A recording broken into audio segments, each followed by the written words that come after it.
Finished Manchester City 6, Leicester 3, and there were plenty more goals for us to talk about, unfortunately more for Leicester in the second half, and that does bring about another record broken, because never has a Boxing Day fixture seen 9 goals. Here to get into all that action are my good friends Shay and Paul Dickov. Shay, not quite the start to the second half we all wanted. I mean, what would you put that down to? It was just, I don't know, madness. Start of the second half, it was mental. I mean, the whole game seemed a bit like that, but we felt, actually, we spoke at half time. We said, if City get another goal, then they'll make some changes, put some of the younger lads on, give them opportunities.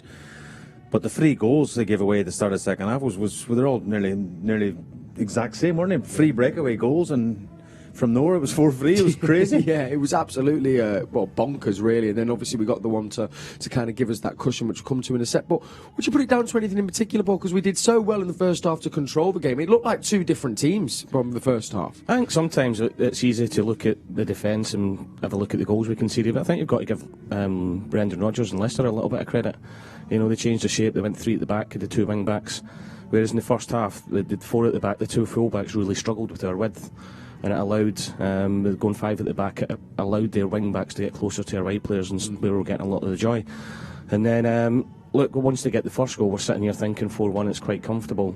Then all of a sudden they get the lift of the second goal, and once it gets to 4-3, it wasn't very comfortable. Sitting here at half time thinking, it's 45 minutes, great, on to the next one. But yeah, just a mad 10 minutes really, when you think about it. But then, Laporte, it was a big goal, the header for 5-3. And then after that it was pretty plain sailing. But I think as much as you want to criticise and look at the defensive mistakes, I think you've got to give Leicester a little bit of credit as well, because they didn't lie down for 1 minute. No, not at all. No, as we saw, I think we singled out some of the things that they were going to threaten with before the game, and then we finally saw it, as you say, the pace from the wings and also some acute finishing as well.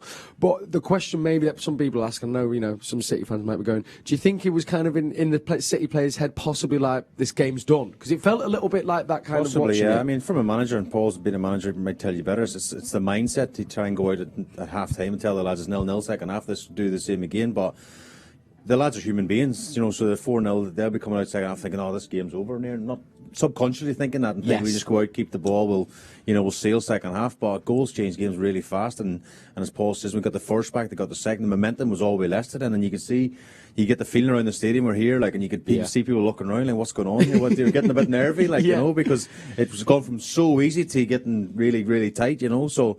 As you say, Paul, the Port header from the corner again was a bit of a relief to get the 5th one, to give him a bit of a cushion again. And I felt probably Leicester were unlucky today. They're defensively really poor in set plays. Yeah, I think 3 of our goals come from set plays. 1 was a penalty, obviously, and then 2 the last goal, and again a corner, and something Brendan won't be happy with. No, not at all. But I think it's a consequence. Talking about being 4-0 up at half time. I look at their first goal, and we were talking. Laporte slips, which is unfortunate.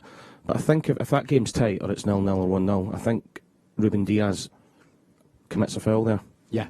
The fact that it's 4-0 in his head, he might be thinking, I'll get a yellow card and I'm getting suspended. Yeah. If it's 0-0 or a semi-final or whatever, he commits himself and makes that foul. The fact you're 4-0 up, subconsciously you think you can get away with it a little bit.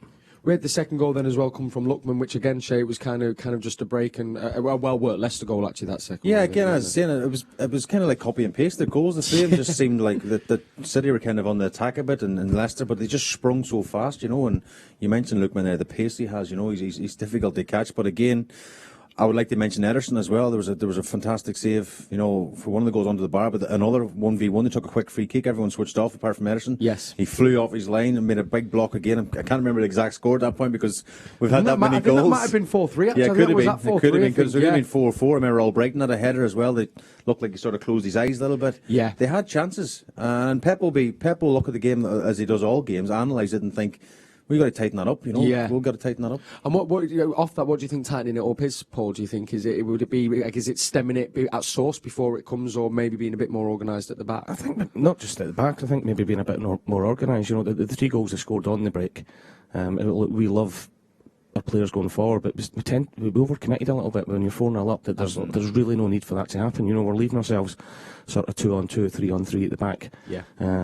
So maybe that's it. But then you put it. Look, we've conceded 3 goals in the last 8 games before today. So to concede 3 goals in 10 minutes, it shows you it's just a bit of a freak, really, a bit of a freaky match. And that's probably, I think, as well why we're probably feeling it, because we're not used to seeing that many goals go in. So when it does happen like that, you kind of think, oh gosh, there's panic stations. But as you say, actually, our defensive record speaks for itself, and goals as well. Obviously, we've had the most wins in a calendar year, taking over Liverpool, and that's 112 goals in a calendar year. It's frightening, isn't it? I was just saying, you guys when we were watching the game, it's like this is.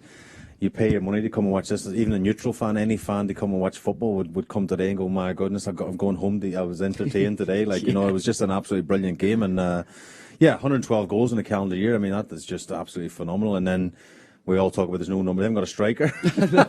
Imagine they had a striker. How many goals they get. But, no, I mean, the goals are coming from all over the park. Everyone's chipping in, and it's great to see. It is. I think my brother sent me a text. Well, there might be a few sore heads out there after Christmas, and he said, if this doesn't cure a hangover, I don't know what will, which I thought was genius. Or could make it worse tomorrow. Celebrating tonight again. That's true. Then we had, of course, they got it back. Laporte header, as you say, and then Raheem Sterling, who actually got the man of the match here in the stadium, and deserved, do you think, Paul? Yeah, I did. You know, said at half time that he's the last sort of 10 games or whatever it is, he's really stepped up to the plate. You know, back looking a real threat, creating chances, and more importantly, scoring goals, another 2 today, and quite rightly the man of the match. Yeah, and I think as well, if we're looking at the team now, we seem to have got those few players that were just trying to find form. Again, Kevin De Bruyne obviously on the score sheet, Raheem, Mahrez as well is kind of always looking on tip-top form, so it seems to be coming at the only thing you would say is they're probably in a good position at half-time to maybe get the 5th goal and bring some of the younger players off the bench, because it was only Kevin De Bruyne. He managed to rest. Foden came on for him. And he would have probably liked to make a few more changes, but because it was just such a mad game and it was really tight for long periods of the second half, he couldn't actually make them changes, Pep, you know, so he'll be disappointed at that, because we always talk about the busy schedule over the festive period, you know, so that's the only probably downside. He could have got more players off the bench. Yeah. I think Pep, being as intense as he is and as brilliant as he is, a little part of him might be quite happy that that's happened. You know, just to get everybody to refocus again. Yeah. You know, going into, because Brentford will be difficult, and then Brentford, Arsenal away 2 games. Whereas if we'd run out winning 6 or 7-0 again, maybe complacency can kick in, and if he finds it difficult, maybe to keep them up at that level. But the fact they've conceded 3 goals and got a bit of a fright might reset a little bit and get ready to go again. Yeah, it could be the best thing that ever happened, because I remember, I think it was a loss when we went on that winning streak, wasn't it, around this time last year, and then we won over 20 games in a row, so hopefully that might be the case this time round. Would you see maybe coming into the throw for the Brentford game, if you think maybe Foden, Grealish possibly? Yeah, possibly, yeah, but then, you know, we talk about Sterling, you know, again, man of the match tonight, he won't want to get left out. I mean, Mahrez, again, some of the movements and some of the things he's done as well, but I think we talked before the game about the size of the squad, and the likes of Foden and Jack Grealish will be desperate to play. They've not played in the last couple of games now, they have not started at least, so I think, you know, Pep's got that licence to give him the run out against Brentford, but as Paul says, there's, you know, a few big teams have gone there this year and really struggled to get a result. You know, Brentford is a very, very good, tricky side to play against, and it won't be an easy game. No, do you think we'll have to change slightly the way we play at all, Paul, for Brentford? Because they seem to have, like you say, they've hit that form now and they've kind of settled into the league, haven't they? Yeah, they have. I don't think we'll change how we play. I think there will be. I mean, hopefully we don't know about Rodri and Kyle Walker, John Stones today, but there's 3 top players to come in. Yeah. Hopefully they've just been rested for the 90 minutes today with a view of that. The one thing Brentford do pose and will be a threat at is set pieces, you know, and I know for a fact it's something that they work a lot on. So I think, like any away game, isn't it, really, when Manchester City go there, the first 15-20 minutes, just don't give the opposition team a chance, kill them off with the possession that we do, and get set pieces sorted. It'll be a tough game, but yet again, I fully expect us to go down there and win. Couldn't agree more, gents. Right, before we wrap up here on Matchday Live, it's time to reveal the answer to Cryptic City.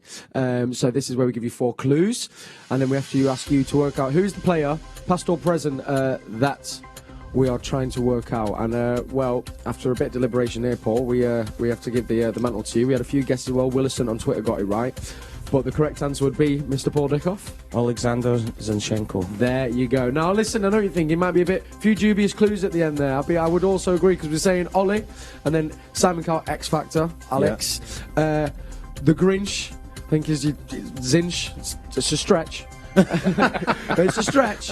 And then techno, which again, it's a stretch. Producer Daryl's been back on it, hasn't he? Yes, yeah. He's had a tough Christmas. But thank you to you all for getting in those guesses as well, gents. It's been an absolute pleasure as well. Look forward to having you back on soon, and a massive thank you to all yous watching at home as well. Guys, we will be back for Brentford game, and then of course Arsenal in the new year. Hopefully I'll be seeing you before then, but if not, have a very happy new year, and I hope the new year brings you everything you want and more. Thanks for watching, and we'll see you soon.